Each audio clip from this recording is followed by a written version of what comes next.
indirect measurement, using proportions to find an unknown length. In this video,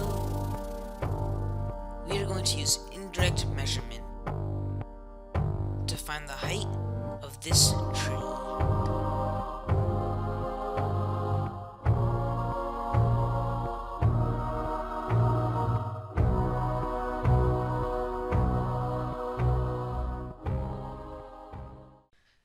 In order to indirectly measure the tree, I needed to make an inclinometer.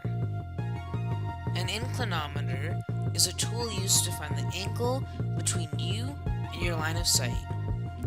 To make an inclinometer, you need a protractor, some string, some tape, something small and heavy, and a straight straw.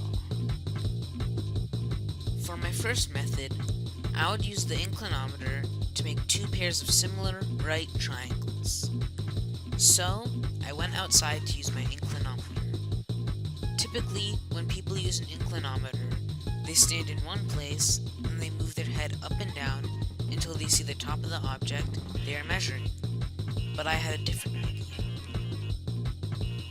What if, instead of moving my head, I moved myself? I decided that the height of the tree would be the perpendicular distance from the bottom of the tree to the same height as the limb closest to the middle of the tree, which is also one of the tallest limbs in the tree. We'll say this height has length h. I kept the inclinometer at a 135-degree angle and held it to my eyes. Then I moved back and forth until I saw where I estimated the top of the tree to be. Because my inclinometer was always at a 135-degree angle, when I stopped, I knew that the angle between me and my line of sight was 135 degrees. Then, I looked at the bottom of the tree and found that the angle between me and my body now was 73 degrees. I also measured the distance from the ground to my eye level, which was 54.5 inches. I measured from the ground to my eye level instead of the ground to the top of my head, because the inclinometer is held at eye level.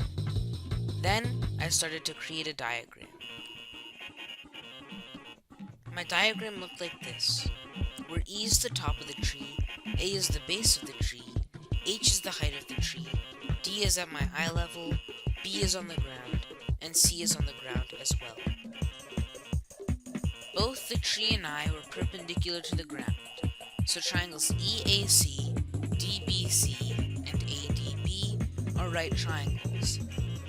Also, because I was parallel to the tree when I took my measurements, DB and EA are parallel, so triangles EAC and DBC are similar.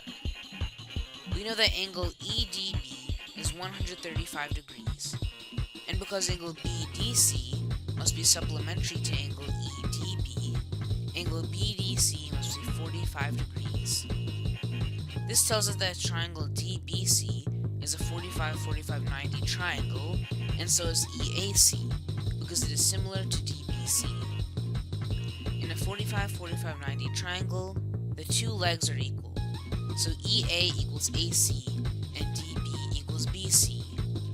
This means H, which is the length of EA, is equal to AB plus BC.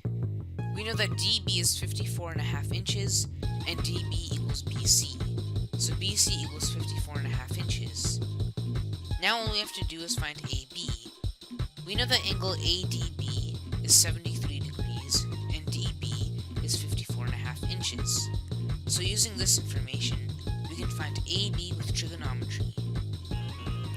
The tangent of 73 degrees will be equal to AB over DB. Multiplying both sides by DB, we get DB times tangent of 73 degrees is equal to AB, or 54.5 times tangent of 73 is equal to AB. Using a calculator, we get that AB is approximately 178.2615 inches. So H is equal to 178.2615 plus 54.5, which is equal to 232.7615, which is approximately 233 inches, or 19 feet and 5 inches. To make sure my measurement was close to the correct height of the tree, I used a different method called the mirror method. All that is needed to use this method is a mirror. I placed my mirror in front of me. Then I kept moving back and forth until I saw the top of the tree in the mirror. Because the angle light hits a mirror is the same angle the light reflects off the mirror, these two angles are equal. And because again, both the tree and I are perpendicular to the ground, both triangles are right triangles. Because two angles of both triangles are the same, the two triangles are similar. This means that the distance from me to the mirror, which we will call x, over the mirror to the tree, which we will call y, is equal to 54.5 over h, the height of the tree. I measured the distance x and got 34 inches. Then I got 144 inches for y. Plugging these values into our equation, we get 34 over 144 is equal to 54.5 over h. Manipulating our equation, we get h is equal to 54.5 times 144 divided by 34, which is 19 feet and 2 inches. This answer is very close to our original answer of 19 feet and 5 inches, so we can confidently say that the tree is 19 feet and 5 inches tall.